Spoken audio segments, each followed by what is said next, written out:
ụnyaahụ yesterday o nwere nkụzi anyị nyere gbasatara akwa ọkụkọ Igbo organic egg nakwa ife ndị eji ya eme. Anyị kọwasịrị ụfọdụ yesterday, mana o nwere ofu nsị na mma akọwakwa maka na nke ahụ dịkwa good for public consumption. Ịma na ọ bụrụ ife niile ka dibịa ya ekuzicha, na ndị na-ekuzi bụ ndị ezumezu m kwetere ka nkụzie, maka na ọ bụla ife niile ka ya ekuzichala onye bụ ofeke. So na ekuziri m ndị nkụziri ụnyaahụ. Ọ bụrụ na ị watch bụ part 1 of this video, biko gaa na my page, na my Facebook page and even my YouTube channel ka ị ga-enye bụ nkụzi nyere ụnyaahụ gbasatara akwa. Ụnyaahụ bụ 12th, no, ụnyaahụ bụ 14th of January 2025. So o nwere nkụzi nyere gbasatara akwa ọkụkọ Igbo and ife ndị eji ya eme. Akọwasịrị m ụfọdụ ụnyaahụ, mana o nwere nke m bịakwa ka nkọwakwa taa maka na ọ dị mkpa, especially ọwụ ife gbasatara nlọ, dream experiences. Mgbe ụfọdụ ka mmadụ na-anọ na nlọ, ọ na-afụta onwe ya in the past, ọ na-afụta onwe ya ebe ọ ka na-agbalụ ọga ya boy. Onye a na-afụta onwe ya na ebe ọ ka bi n'ebe level ọ gafechagoro in life. Ọfụkwa onwe ka ọ na-echigakwa back there. Ma ọ bụ ọnọ ibigoro in the past, ịfụkwa onwe ka ị ka bikwa na the same house. Ụmụ ihe anụnwa abụcha dreams mechalụ ozi fa na eze. Cheta ife anyị kwuru yesterday gbasatara akwa, maka na nkụzi m bụ nna ekuzi, nna agba gị na-eji akwa eme ife dị otu a, ma ọ na-eji ife eme ife dị otu a. Ana m agba gị the reason o ji wa bụ na-eji ba that particular thing wele eme that particular thing. Ị na-aghọta ife ọ bụ. Biko ị na-esonyere m na nkụzi a, pinye aka na share button, tụsa ozi. Achọrọ m ka many people bịa sonye na nkụzi a.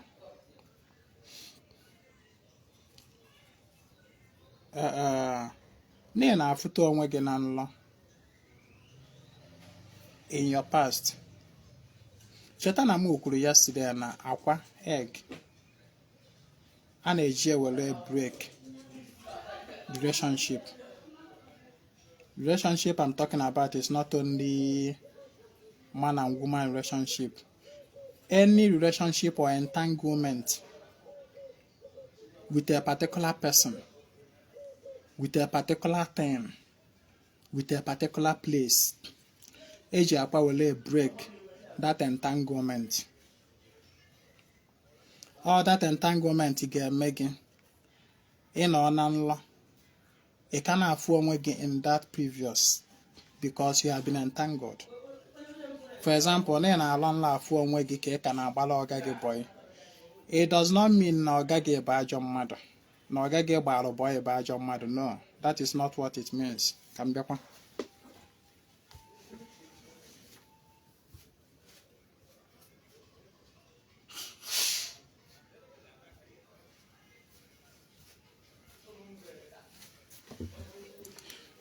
So na ị na-alọ nlọ na-afụ onwe ka ị ka na-agbala ọga gị boy. It does not mean that na ọga gị nọ na secret court, ma ọ bụ na onwe ihe o ji akara aka gị wee mee. No.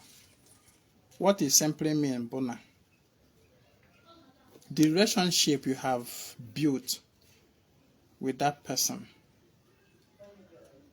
there have been entanglement. Gị na onye ahụ ibiri na bia. Ị na-aghọta? Iriri ife ya, iriri nne ya. The two of you shared things in common. Ị ga-echeta ihe m kwuru yesterday gbasatara failed or broken relationship.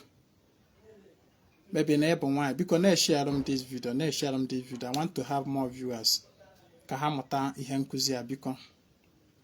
Maybe na ya nụrụ di emesịa di gị nwụọ. O nwere ike in your dream you may still see yourself living with that your husband. Ma ọ bụ na ịbụ nwoke nụọ nwaanyị emesịa nwunye gị nwụọ. O nwere ike later on you may see yourself still living with that your wife. The reason bụ na the two of you have exchanged energy together. There have been relationship between you. There is some deposit of you in that person, and there are some deposit of that person in you. That is the reason you still dream about the person. You see yourself still living with the person, despite that the person is no longer there.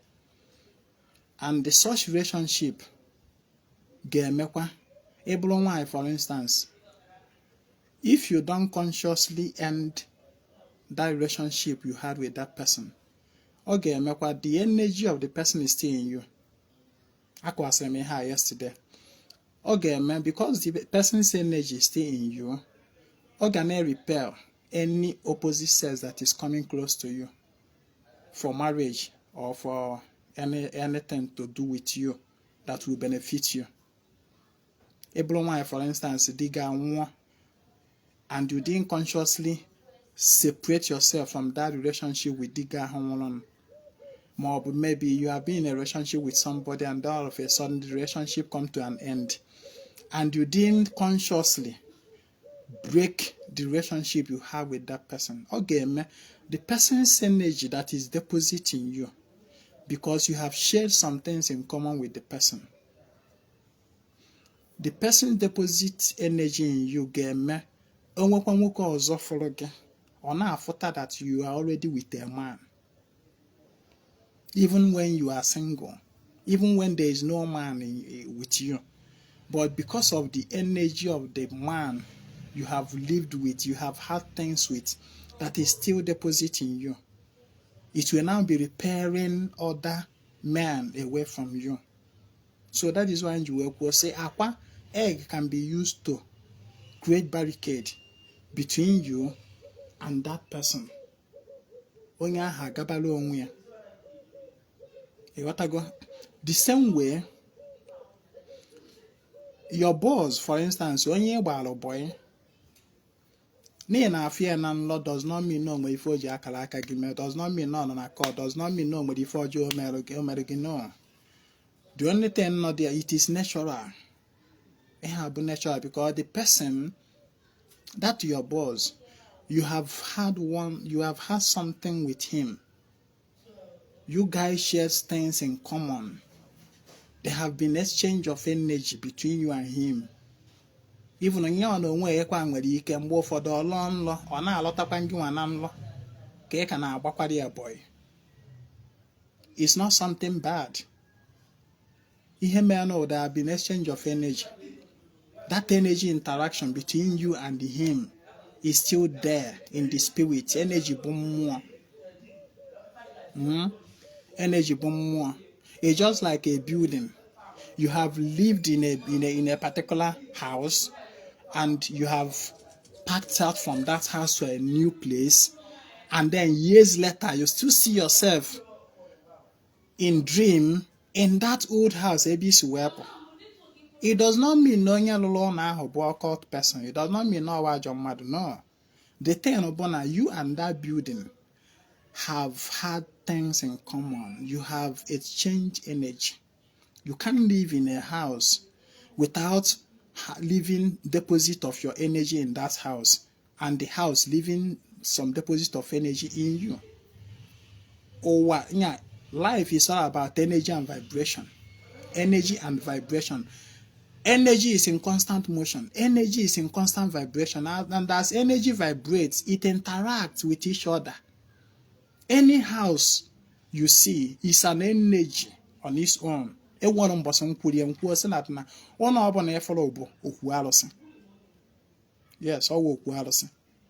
any house you see is a deity. It's an energy, a spirit. And any human being you see is a deity, a spirit. So your interaction with that house You slept there, you ate there, you did your activities there. There have been exchange of energy between you and that house. Or that your boss, boy. There have been exchange of energy between you and him. Onya meriji alonlo na afutapa ha na nlo. Nlo gị abụlọ ife ọjọọ. It's just normal. It's just that at some level, such dream is just announcing to you that there is part of you that is still in the past that you need to recall back. That is just it. And there is a relationship that you have had in the past that you need to disentangle yourself from in order for you to move forward. That is just what that dream is talking about. So if you have this kind of dreams of seeing yourself in your past, in your boss place, in your former apartment and all that, what you just need to do, egg can be used to break that entanglement. Egg can be used to break that relationship. Egg can be used to break that relationship between you and that past that you see in your dream. Use that egg. Speak into it, facing the sun. Call on your chi, call on all the money in Esoge. Your intention is what defines what you are doing. Your intention is what defines your action. That you want to disentangle yourself from any previous entanglement in your life. That you are using this egg to separate yourself from the relationship with so person. For instance, your husband and go mane kana afia na nlo iwe wodo data akwa ahụ ikpo ya afa specifically ikpo ya afa na egbe ezumezu gị that na iji akwa wele separate ife ọbụla bụ ife ejikọrọ gụ na onye dị otu a ife ọbụla bụ ihe ejikọrọ gụ na ya any deposit of that person in you n'iji akwa anụ wele ewopie any relationship between you and onye dị otu a n'iji akwa wele a break here, will it create a boundary? I'm on yesterday and my teaching because God will share that my teaching of yesterday. Share this video, please. I'm on eji akwa wala atumbubo. Eji akwa wala ebochi nya atumbubo. To create boundary, barricade between this party and this party. Eji akwa wala emia. So bezumezu gini eji akwa. You know that person here abo emana if eji ko go na here end go. But you still see yourself in dream with that person. And you don't actually want that relationship to continue. Or that building, that's your former house, that's your former apartment. That you do see yourself. That you have lived, you have passed out of it years and you still see yourself in dream back there. That you are using this egg to dissociate yourself from the energy of that building, of that house. What the name of the house? Upon at the house, where number, where street on where address. Pronounce the name and the street, everything that identifies that building in this in the human. Pronounce it. Go born no do to na street do to na number gini do to that I, whatever be the entanglement between my chi, my energy, and you building, that I hereby dissociate myself from you, that my life may move forward and no longer reflecting my past. And I want to be specific, because attention creates the flow of energy. You could share because in our watching her, share this message, please. A lot of people on my inbox now want me because of this kind of dream. And they are not even here watching. For one reason or the other. Because share this message massively so that such people can get this message. A lot of people are having these dreams. Because help me to share so that they will receive this message. ka na abụ na emechakwa onye abịakwara m n'inbox na-ajụkwa m the same question, please. So use eggs and be specific. Ọ bụrụ na onwe relationship gị end the goal and you just want to move on with your life without being tied to that person that you have that relationship with. Agwara m gị, any human being that you have had something with, whether by mmekọ nwoke na nwanyị or by you have shared emotional feelings with, there have been entanglements between you. So ị ga-eme bụ sever that entanglement with egg. Be specific. Iwe that akpa okwuchi okwu were ajụchasị alụ gị. Ka ị na-ajụcha alụ gị, you visualize absorbing the energy deposit of that person, of that house, of that whatever that your past in you. You absorb it. You use that egg to bupusi ya na alụ gị. As you are touching yourself with the egg, you are absorbing that energy out of your body, out of your spirit, out of your mind, out of your soul, out of your chi. From your head to your toe.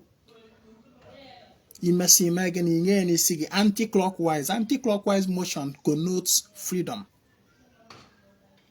It connotes freedom to free yourself from that. Ịpụa n'ezi ebe anyanwụ na-acha, ezi ebe ụkwụ na-aga, ezi as far as all road, whether straight road or junction or whatever, as far as all na ebe ụkwụ na-aga, maka na mmụọ na-aga n'ezi, mmadụ na-aga n'ezi. And the reason you eji wee wepụ akpa ahụ n'ezi ebe, let the road path deliver this your message, because you may not necessarily go to that building in order to perform this ritual to be free. You may not go to that person's house to perform ritual to be free from the person. So what you just need to do is deliver the message through the road network. Inge na isi anti-clockwise 4 times. Ịpụa n'ezi ebe ụkwụ na-aga and ebe anyanwụ na-acha, preferably. You can do this at night though. Man, I like connecting with the sun energy in this kind of ritual. But if it is not convenient for you to do with the sun energy, you can do it at night. But take it out to the road portal. Ịpụa n'ezi ebe ahụ ụkwụ na-aga, ịmawa dị akwa, you go back to your house, kuru mma ịkwa aka gị. Ịkwa aka Pontius Pilate ma ọ bụrụ ndị kwuru okwu. To wash your hand means total freedom. If tie looking sour again, you may say if I want that dream of seeing yourself in that particular past, you will not have it again. A man mezia. Ya bucha ka Ezinwa biri gị maka ndị nwere uche. Maka na ọkwa na onye nwere uche ghọtara mgbe ebili ya uche. Na-ebi mmadụ uche ụgwa na onye nwere uche. Person wey no get uche, ibie godi uche 1 million, you no get am. Ịghọtago? Onye nwere uche na-aghọta ife na-ekwu, mana ofeke na ife na-ekwu asị na na-eme nkọghịrị. Ịghọtago? Mana ka a na-agakwa.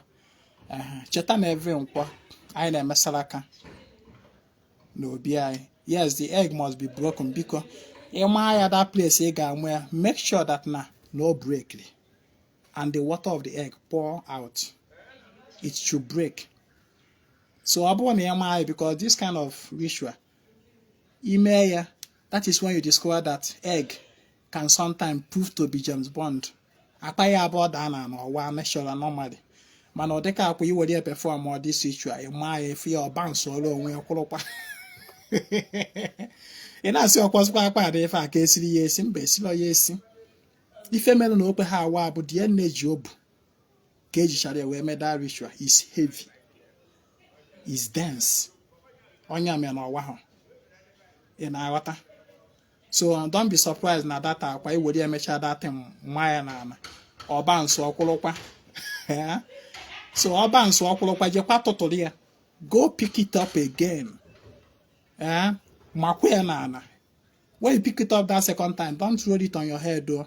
Just iwerukwa ife ị ga-eme ịmakwa ya ọzọ, masie ya ike ka ọwa.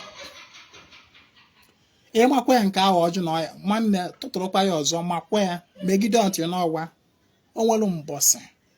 In fact, not even mbọsị, I have encountered this several in my rituals that I have done for people and even for myself. Ịghọtago? Were akwa wee mechaa ife bịa ndị nọ n'ozu obi a ka nnọ n'ife were akwa mechaa ritual ka ị mawazie dị akpa na-eprove na James Bond ma o nwere nke mma rụgidere one day. Not even I have encountered this severally. Mgbe the first one ọbansụ ọkwụrụkwa ngwerukwa ya ọzọ makwa ya ọzọ ọbansụ kwakwụrụ ngwerukwa ya another one makwa ya ọbansụ kwakwụrụkwa sheka mbịa bịa na ebe ọ na-ama nna ebe ụta atọ ka ya gaa na outside ọsọ.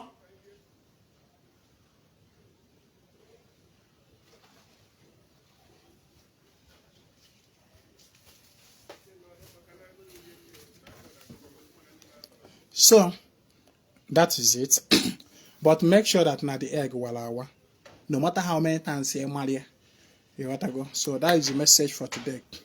If you want to be part of our every Nkwasalaka, you chat me on WhatsApp 08032477868.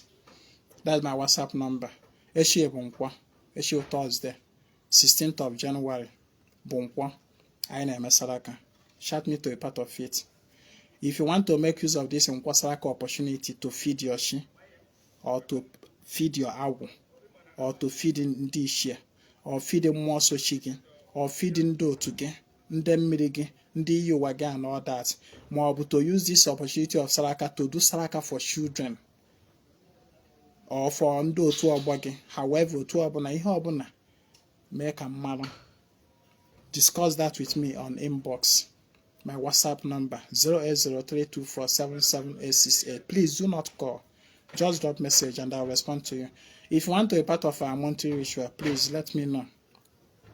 When ritual for the month of January is still on. Makandemela masisi.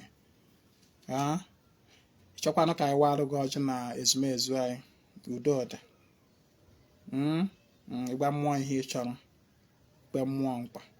Aka nikwa akeba akwa aka nni. Ịchọkwanụ ka edebazie afa gị kpọmkwem na obi ezumezu Ezinwa Anaedo na-achụ aja n'isi gị na-aga ọfọ n'isi gị maka adịmọmma gị ị bụrụ nwa obi ezumezu Ezinwa Anaedo, then let me know. Chat me on WhatsApp. Nke ọbụla ị chọrọ ịchọkwanụ ka agbarụ gị afa chat ya m mbọsị orie n'ụtụtụ ebe 9, 10, 11, 12 mgbarụ gị afa mana ịchọ ka mgbarụ gị afa ị ga-enwe ndidi and then onwe ọrụ ọbụla ịchọ ka arụ gị ime ka mmadụ ndị anyị na-eme anyị nwere ike ime ka anyị emewu ị na-aghọta ife ọ na-agbasatara ịgwọ ọgwụ ya nọhọ na ya ka alụ ọkwarụ gị client ka client buru ego niile onwe ya n'ụwa binye gị ka o chekwuo gbara mbibi bunye gị anyị adị eme nke ahụ ka agwọ ọrụ ọgwụ ka ọ ya ije ori agba ya egbe ka ọ ha na-abana Ezinwa nọ na nke ahụ ka agwọ ọrụ ọgwụ ihe eji eme kidnapping Ezinwa nọ na nke ahụ ka agwọ ọrụ ọgwụ ọ ya egbu owu mma ma ọ bụ sụọ ụbọtụ ka ọ na-abana Ezinwa dị eme those nonsense. Ị na-aghọta? Face your life. Ife anyị bịara ife niile na-abụrụ ife ị bịara ụwa ịbịa mee ọ bụla akara ụwa gị ọ bụrụ iyi ụwa gị ọ bụrụ your destiny. Face your destiny. Ekenekwa m ọnụ. My name is Ezinwa Anaedo. I come for the total restoration of ọdịnala na omenala Igbo. Ka emesịa, please share this message. Thank you.